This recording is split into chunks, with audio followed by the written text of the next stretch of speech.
What up? It's your boy Anon. Uh, Dang. So it looked like Buffalo, New York. There was a shooting at a grocery store. You know what I'm saying? And it seemed like it was a form of hate crime. Seemed like he was targeting African American. I guess it's a highly populated African American community that he went to. That grocery store was in. Went crazy. 10 people got killed. I think 2 people was wounded or something like that. And this just talks on a bigger problem that, like, sometimes, like, people be like, oh, you can go on the internet and say whatever. Sometimes there's certain things on the internet that you cannot dive into because some things need to be said, not typed. You know what I'm saying? And this is the biggest issue. You know what I'm saying? Which this whole thing is eerie. You know what I'm saying? So let me tell you how this is eerie. Personally, for me, Friday night, I want to say Friday night or one of the nights, Friday night, before I went to sleep, something just told me to watch a video of Lil Gotti. You know what I'm saying? The rapper Lil Gotti. I just randomly was just sitting there watching an interview of Lil Gotti. And then I woke up the next day and Lil Key passed away, which is Lil Gotti's brother. That was weird to me. So then when all that was happening, I had a dream throughout that time of some situation happening. I went to somebody and I talked to them about that situation, and I was telling them about how the world is now and that you can't be safe and you just never know when something will pop off. I told that to that person. You never know. The world is crazy. Anything happen at any moment.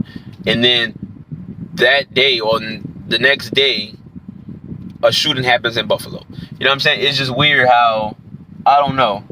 It's just certain things. But the discussion that needs to be had is,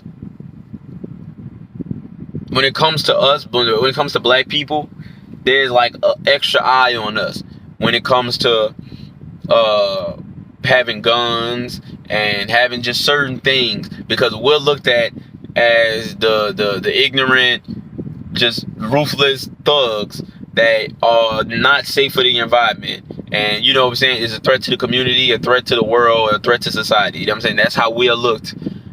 For carrying guns or for moving a certain way, talking a certain way, looking a certain way. You know what I'm saying? But some of the most deadliest moments in American history are at the hands of white people. You know what I'm saying? Some of the biggest mass shootings in the history of America are at the hands of white people. You know what I'm saying? That isn't talked about enough. We are the threats to the community, the threats to society, and this and that. But we don't go to, like, I have to check, because there was a shooting in New York at a subway station. I don't know if that dude was white or not. I'll have to look into it. But a lot of these mass shootings are at the hands of a white American or a white foreign or something like that. Yeah, we are the thugs and the dangerous ones. That just always seems funny to me. You know, they say, oh, take the guns out of the black communities, do this out of the black communities, do this and do that. But it's like, you either for guns or against guns. You can't say, oh, let's take the guns from the black people, but keep the guns for the white people so they can go crazy whenever they not feeling good or whenever they feel some type of way. Because they say that this person was a confirmed white supremacist and he was looking to kill some black people. You know what I'm saying? So it's like, you're going to take the guns away from us to give to them to kill us.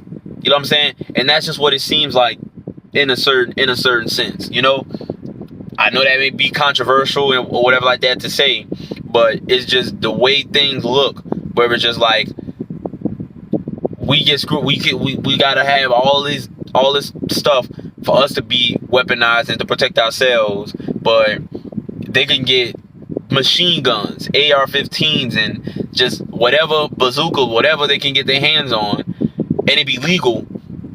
You know, the Las Vegas shooting, this, Columbine, there's just a list of different events. The shootings in bars, shootings at schools, shootings just everywhere. And it's because they can legally have that stuff, but when we legally have it, or when we just have it, it's an issue. You know what I'm saying? It's just crazy, but that's the world we live in now. That's just the world we've been living in. You know what I'm saying? And there's only so much you can do. Like, School shootings was happening when Trump was in office. School shootings is happening now that Biden's in office. It's like, no matter what you do, like, you can say that the NRA, or whatever they call it, they can hound down and be like, okay, we need to take guns away. No more guns. You can say that, but as long as guns are being produced, guns will be sold. As long as guns are sold, guns will exist. You know what I'm saying? So it's like, you can scream and you can yell to the top of your lungs, no more guns, get rid of the guns, blah, blah, blah, blah, blah. But you got to think of the economy with that, you know? And it's like, if they stop making guns, a lot of people can lose jobs because there's no more production of guns. Or if the guns are only limited to army, military people, you know what I'm saying? So it's like, there's a lot of things are bigger than just that small thing that you think it is, you know what I'm saying? But prayers to everyone involved in the school shooting, except for the shooter. It's just crazy. Like, it's almost scary, because I was literally talking to somebody about this yesterday. Like, hey, you never know when something could pop off. Things are crazy in the world. Like, I was really just saying that, and then this would just happen, you know? And then the day before, I watched a video of Lil Gotti, and Lil Gotti's brother wound up passing away. Like, things have been weird lately, you know what I'm saying? And I'm just watching, noticing, and making music about it, you know what I'm saying? More music on the way, by the way. I just dropped my project, Been in Pain Before, which is part 2 of the Been in Blank trilogy.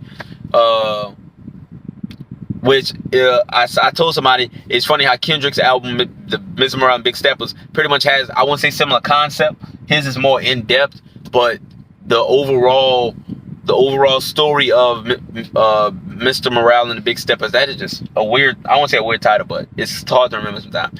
The whole thing, the whole overall vibe and story and structure and concept of Mr. Morale and Big Stepper is very similar to the album that I just put out. You know what I'm saying? I'm not saying Kendrick bit whatever, but I just think it's funny how me and him put albums out with similar stories of, I'm going to get personal, I'm going to tell you my opinion of what's going on, I'm also tell you where I come from and my mind state and this and that.